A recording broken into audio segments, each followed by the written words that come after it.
समझने के लिए आपके सम्मुख मैं कुछ शब्दों का रखूंगा कि ये शरीर जो है स्थूल शरीर है। स्थूल शरीर एक आधारभूत या बुनियादी कोशिकाओं से निर्मित है और कोशिकाएं अनेक मूल तत्वों से बनी है। अनेक कोशिकाओं के समूह को ऊतक या टिश्यू कहते हैं। रक्त पेशियां, पेशी रज्जु, अस्थियां, मस्तिष्क, बीजाणु जैसे अंग से ये सभी बने हैं।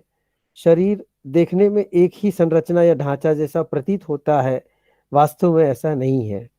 किसी इमारत की दीवार पर लगी ईंट जैसे एक के ऊपर एक रखी हुई है। स्थूल शरीर में कोशिकाओं की स्थिति भी उसी तरह की है। किसी इमारत के अंदर की ईंटों को हम देख नहीं सकते, इमारत ही दिखाई देती है। उसी तरह हम कोशिकाओं को देख नहीं पाते, उनके निर्मित शरीर को ही देख सकते हैं।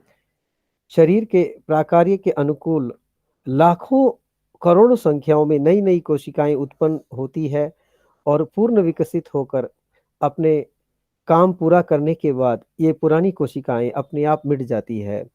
लेकिन शरीर को देखते हैं पर सामान्य रूप से उसमें कोई बदलाव दिखाई नहीं देता। ऐसी विशेषताओं से हमारा ये शरीर बना हुआ है। उसके पश्चात दूसरे चरण में हम ये देखेंगे कि शरीर स्थूल शरीर से सूक्ष्म शरीर बना हुआ है, जिसे अंग्रेजी में एस्ट्रल बॉडी कहते हैं। पंच तत्वों में पहला भौतिक विभाग आकाश नामक सूक्ष्म परमाणु है। वह प्राण, प्राण ऊर्जा, प्राण शक्ति तथा सूक्ष्म शरीर के नामों से प्रचलित है। प्राण का आयतन बहुत ही सूक्ष्म होता है। वह इंद्रियों और कर्णों की पहुंच के बाहर है। करोड़ों प्राण कण पूरे शरीर में व्याप्त होकर शरीर का संचालन करते हैं। सूक्ष्म रूप से पूरे शरीर में भरकर क्रियाशील होने की वजह से उसे सूक्ष्म शरीर कहते हैं। क्या ये दो ही शरीर है हमारे अंदर? तो आपके सम्मुख मैं ये भी बताना चाहूंगा कि एक शरीर हमारे साथ संचरित होता है, जिसे हम चुंबकीय शरीर कहते हैं या काशल बॉडी कहते हैं। चुंबकीय शरीर भी ऐसा ही एक कार्य करता है जो सूक्ष्म ईश कणों से बना है। प्रत्येक प्राण कण करोड़ों ईश कणों से निर्मित होता है। हर एक ईश कण बड़ी तेजी के साथ आत्म घूर्णता कर रहा है और यानी सवेग घूम रहा है। हर समय प्राण से ईश कण निकलते रहते हैं। इस तरह बहिर्गत ईश कणों को चुंबकीय तरंगे कहते हैं। सूक्ष्म शरीर में समाहित प्राण से निकल रही चुंबकीय तरंगों ही जीव चुंबक कहलाती है। जीव चुंबक क्षेत्र को ही कारण शरीर, प्रणव शरीर तथा चुंबकीय शरीर कहते हैं। मानव शरीर में स्थूल शरीर, सूक्ष्म शरीर, चुंबकीय शरीर नामक तीन परिचालन केंद्र एक के अंदर एक जुड़कर एक दूसरे से पोषित और रक्षित रहते हैं। मानव शरीर में सहज रूप से अवस्थित इन आधारभूत तथ्यों को जानना सबसे आवश्यक है। आप ये पूछ सकते हैं, सर आपने तो एक थियरी जैसा बता दिया है, लेकिन मैं समझ नहीं पाया सर, मुझे और गहराई से समझाइए। तो आप लोगों के सम्मुख में ये रखना चाहूंगा कि आप अपने नेत्रों को बंद कर लें। नेत्रों में एक ऐसा दृश्य आपके सम्मुख लाएं कि आप समुद्र के तट पर खड़े हैं और समुद्र को अपने नेत्रों से देख रहे हैं। जितनी देर आप समुद्र के तट पर खड़े होकर उस समुद्र की ओर देखेंगे को आपको ये अनुभव होगा कि लाखों करोड़ों लहरें जो है समुद्र से उठकर आपकी ओर आ रही है, तट को छूती है और वापस चली जाती है।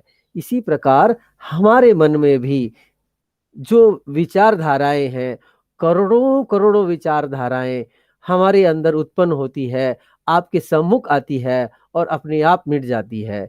तो यहाँ आप एक प्रश्न और भी कर सकते हैं, क्या मन, विचार ये लहर है? हाँ, मैं आपके सम्मुख ये सत्यता कहूंगा कि ये भी एक लहरी है, जो सूक्ष्म शरीर, चुंबकीय शरीर और जो ब्रह्मांड से जो हमें शक्ति प्राप्ति है, उन लहरों से हमारे भीतर और बाहर आती जाती रहती है। अंग्रेजी में इसे हम ये कह सकते हैं कि, और हम जानते भी हैं कि ये जो है कॉन्ट्रैक्शन और एक्सपेंशन की थ्योरी के आधार पर चलता है, जिसे स्वामी जी ने कहा है कि सेल्फ एक्सपैंडिंग थियरी या फोर्स उसे कहा गया है। तो हम इसे और गहराई से कैसे समझ सकते हैं कि हमारा संबंध, हमारा मन एकाग्रित, शांत और कैसे हो? तब हम इस पर विचार करेंगे कि हम अपने भीतर समाहित जीवकांत शक्ति जो हमेशा संचालित होती है उसे समझें। जीव शांत शक्ति कैसे हमारे शरीर को संचालित करती है? तो हम ये कहेंगे कि जो अंदर का सूक्ष्म शरीर है वो अपने शरीर को बांधने की क्रिया करता है, उसमें शक्ति प्रदान करने की क्रिया करता है, और चुंबकीय जो तंत्र हैं, कण हैं, वो कभी-कभी बाहर जाते हैं और अंदर भी आते हैं। जब आप ध्यान करते हो आपको अब महसूस होगा। जब हम ये कहते हैं कि हमें दैवीय शक्ति प्रदान हो रही है, हम रक्षा कर रहे हैं, तो वहां से हमें ये चीजें प्राप्त होती है। दूसरी बात हम ये कहना चाहेंगे कि विचार मन ये क्या है?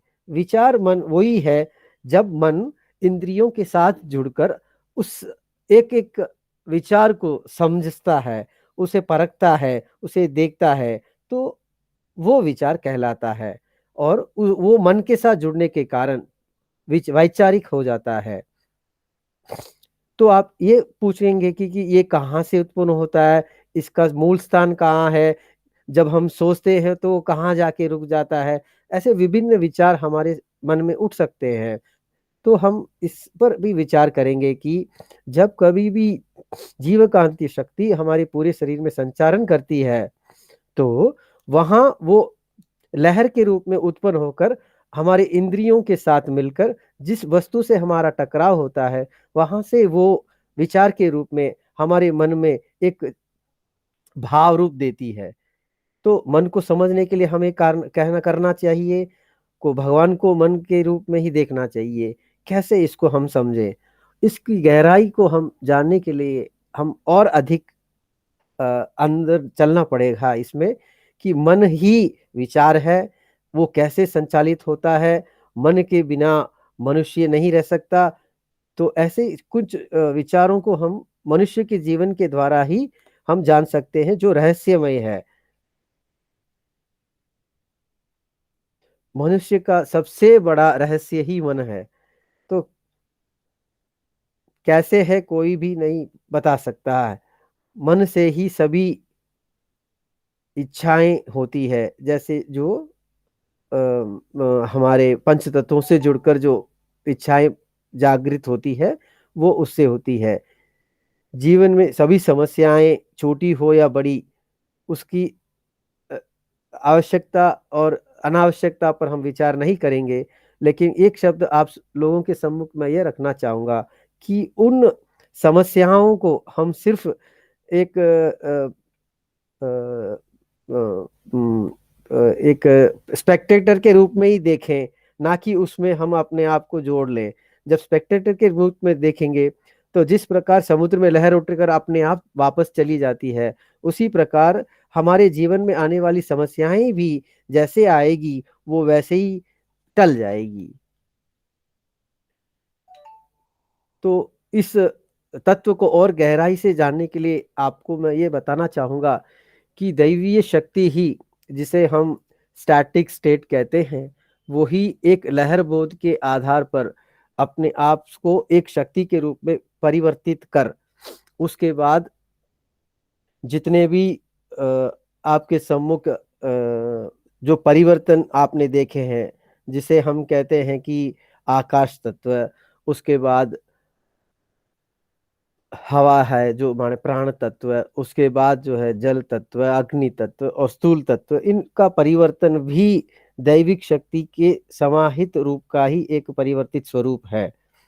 तो मनुष्य के में जीवन के अंदर ये जीवकांत शक्ति ही प्रबलता प्रमाण करती है कि हमारा शरीर स्वच्छ हो, हमारा जो संबंध है इस तत्व से बना हो।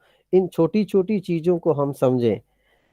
ठीक है सर, आपने इतना कहा है, तो इसको और मैं कैसे वैचारिक दृष्टि से समझूं? तो स्वामी जी के शब्दों में मैं ये कहना चाहूंगा, और आप लोगों ने सुना भी होगा, कि हमारा जो इंद्रियों का संबंध है, उस इंद्रियों के संबंध में एक छोटा सा उदाहरण ये होगा कि हम किसी चीज को देखते हैं, चीज के रूप में हम गाय देख लीजिए। तो गाय को जब हम देखते हैं, गाय के स्थूल स्वरूप को देखते हैं, गाय उसका आकार का जो चित्र है वो हमारे मन में स्थापित हो जाता है। गाय क्या करती है, क्या देती है, उससे क्या क्या फायदे हैं, वो हमारे मन में जागृत होते हैं, जिसे हम कॉन्शियस माइंड कहते हैं, जो उसको समझता है। तो वो कॉन्शियस माइंड ही हमारे भीतर उस चीज के बारे में पूर्ण जानकारी देता है। तो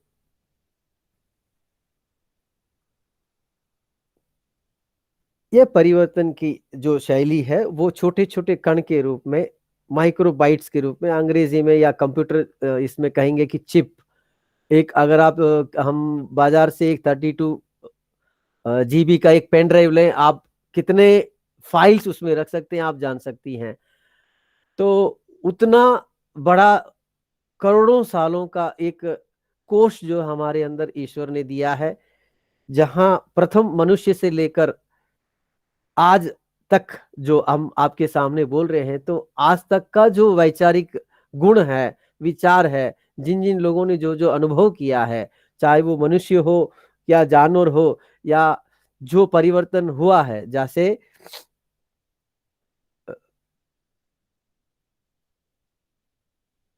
मनुष्य जो है 6 गुणों से बना है, जानवर 5 गुणों से, सर्प 4 गुणों से, ऐसे एक एक कण का जो परिवर्तन आपके भीतर समाहित है, वो कभी कभी हमारे सामने परिस्थिति, समय और काल के हिसाब से हमारे सम्मुख आता है। तो इनको भी समझना हमारे लिए बहुत आवश्यक है कि हम इसे कैसे समझें। इसके अलावा मानवीय रूप में हमारे भीतर जो षट दुर्गुण है, जैसे क्रोध है, अहम है, जिसे हम और साधारण शब्दों में कहें तो काम, क्रोध, लोभ, मद, अनैतिक यौनकर्षण, ऊंच नीच भावना, प्रतिशोध, ऐसी बहुत सी चीजें हैं जो हमें रोज कुछ ना कुछ परेशानियां देती है। तो इन चीजों को समाधान करने के लिए मिटा तो नहीं सकते, क्योंकि जब तक ये शरीर है और पूर्ण परिवर्तित नहीं होता, जब पूरी जो हमारे अंदर भीतर वैचारिक शक्ति दैविक शक्ति से मिल नहीं जाती, तब तक ये हमें बार बार ये बताता रहता है। इसके छोटे से उदाहरण में मैं ये देना चाहूंगा कि बहुत से प्रचार मीडिया में होते हैं, लोगों को कहा जाता है कि आप स्मोकिंग छोड़ दें, पीना छोड़ दें, मांस छोड़ दें। ये सब ठीक है, लेकिन आप एक मनुष्य के रूप में वहां पर खड़े होकर उन विचारों को सुनेंगे और उसे लागू करने की कोशिश करेंगे, तो आप ये देखेंगे कि यदि कोई मनुष्य सिगरेट छोड़ना चाहता है, जो स्मोकर है, चेन स्मोकर है, वो ये सोचता है, हाँ मैंने ये प्रण ले लिया है आज से कि मैं स्मोक नहीं करने वाला। लेकिन अगले ही क्षण उसका दोस्त उसके साथ आता है, यार एक सिप तो ले ले, क्या होता, कुछ नहीं फर्क पड़ता। उसका मन भ्रमित इतने सालों से कर रहा है, जो 20-30 सालों से, 40 सालों से स्मोक कर रहा है, वो मन को ऐसे एक उकसा देता दे है कि एक एक ले ले, कोई बात नहीं, गलती हो गई, चलो कल, अगली बार, कल से हम इसका पालन करेंगे। तो इन चीजों को हम गहराई से जब तक नहीं समझेंगे कि ये जो लहर है बार बार हमें एक पटल पर लाकर खड़ी करती है कि आप कितने सक्षम होकर चीजों को समझ रहे हैं, उन चीजों पर आप कितने कायम रहते हैं, अपने मन को कितनी दृढ़ता से अपने संकल्प पर अड़े रहते हैं, तब वो मन जो है आपका परिवर्तित वहां होगा। यदि आप उस क्षण आप उस अपने दोस्त को कह दे, नहीं मैंने ये प्रण लिया है कि आज से मैं स्मोक नहीं करूंगा, तो आपके अंदर एक बीज कण स्थापित हो जाता है कि ये बंदा जो है ये कार्य नहीं करने वाला। तो जितनी बार भी आपके सम्मुख वो विचार आएंगे, क्योंकि आपने दृढ़ता के साथ उसका पालन करने का एक प्रण लिया है, वो बार बार आपको करने से बचाएगा।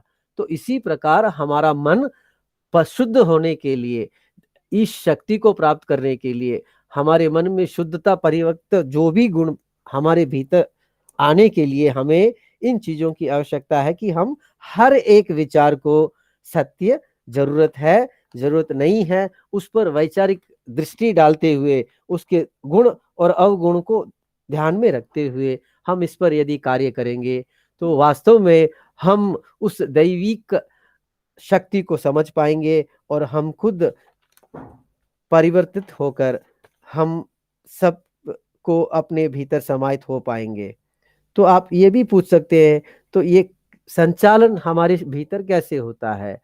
तो क्या होता है कि जब ये जीवकांत शक्ति हमारे शरीर में संचारित होती है और कभी-कभी ये क्षण हो जाती है, माने सूक्ष्म से परे हो जाती है, तो ये जो चुंबकीय गांठ शक्ति है उससे मिलकर बाहर निकल जाती है। तो बाहर निकलना हमें दिखाई नहीं देगा, भीतर आ रहा है वो भी दिखाई नहीं देगा, लेकिन ये संचारण पूरे सृष्टि में हर जीव में अपने अपने स्थान पर जो भी क्रियाएं हो रही है उसके अनुसार वो चलता आ रहा है।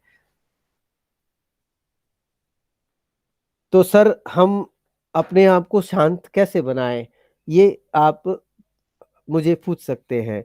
तो शांत मन के लिए हमारे मन में उठने वाली लहरों का जितना बोध होगा, उन बोध के साथ तालमेल और हमारी आवश्यकता और अनावश्यकता के साथ यदि हम वैचारिक दृष्टि रखेंगे, हमारी आवश्यकता को सीमित करेंगे और अपने जो इच्छाएं हैं उसको कम करेंगे, तब हमारे मन में शांति का बोध होगा। जब इच्छाएं बार बार अधिक होगी, एक से दो, दो से चार, दो चार से आठ, क्योंकि मनुष्य जीवन है, ये हर समय यही चाहता है कि मुझे ये भी मिल जाए, वो भी मिल जाए। तो उस परिस्थिति में मनुष्य का मन शांत नहीं हो सकता है, वो विचलित ही होगा और इस विचलन के कारण मन हमेशा दुखी होता है।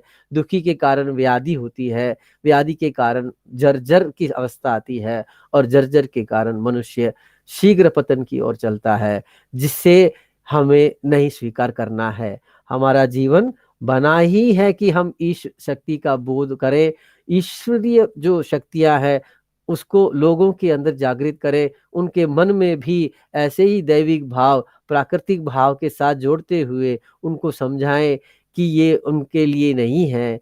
हमें जो ईश्वर ने बनाया है, हमारे भीतर जो ईश्वरीय शक्ति है के देन है, उसको हम समझते हुए यदि हम अपने विचारों को अपने मन के साथ तालमेल करते हुए जहां जहां संभव हो, जहां जहां स्वामी जी यही कहते हैं कि किसी पर जोर डालने से परिवर्तन नहीं आएगा, तो हम किसी पर जोर ना डालें और जहां तक गुरु जी के आशीर्वाद से जो भी लोग धीरे धीरे इन विचारों के साथ हैं वो हमारे साथ धीरे धीरे जरूर जुड़ते जाएंगे।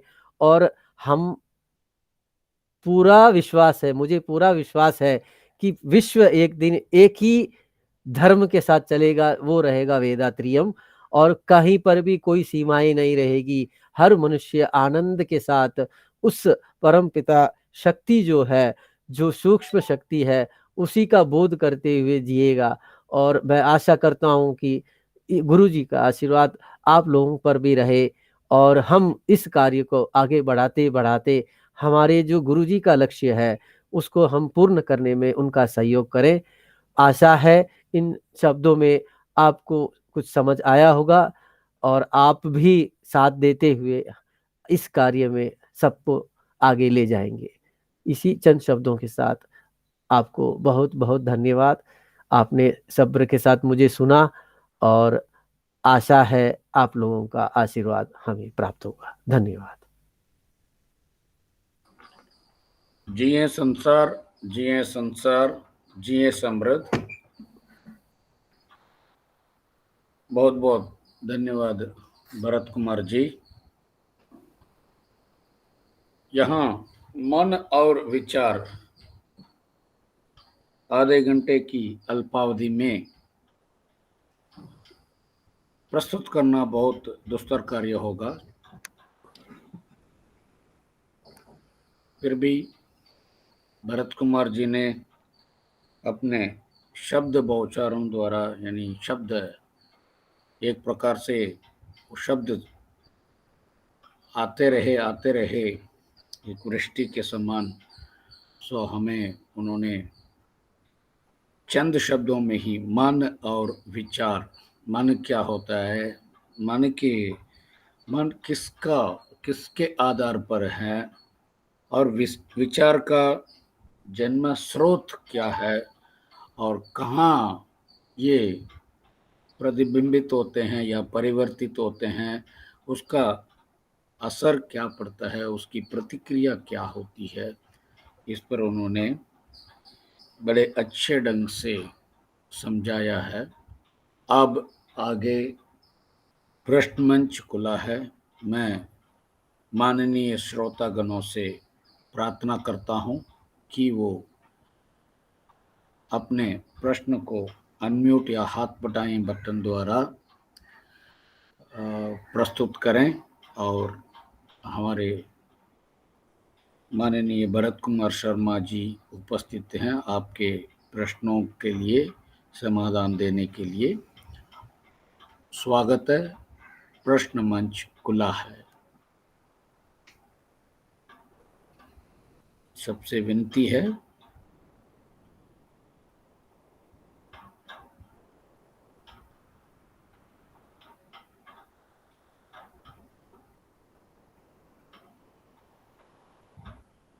अब तो कोई ब्रजी बोल नहीं रहा।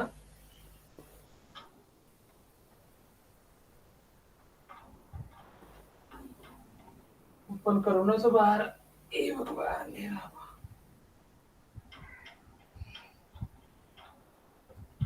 अगर प्रश्न नहीं है तो डॉक्टर भरत कुमार जी, हमारा एक प्रश्न है, मन और विचार एक रूप कब लेंगे, कैसा संभव है, ये समझा सकते हैं सर? मन और विचार एक रूप कैसे लेंगे? जब आप अपने विचारों को सूक्ष्म माने जीरो करेंगे तब होगा, और वो संभव नहीं है। लहर तो उड़ती रहेगी जब तक जीवन है।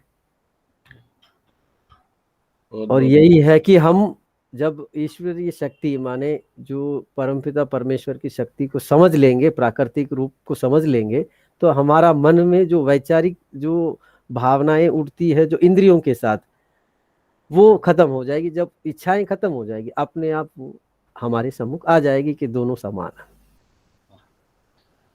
एक प्रकार से दोनों की यात्रा भी एक बिंदु पे एक बिंदी पर आ जाएगी, वही है। हाँ, वही है जी। हाँ, ठीक है सर। और आगे कोई प्रश्न करते हैं तो उन्हें हम स्वागत करते हैं।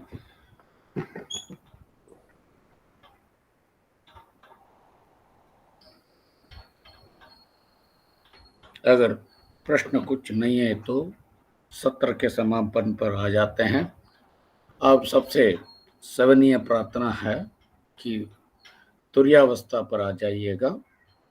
आज तुर्यातीत ध्यान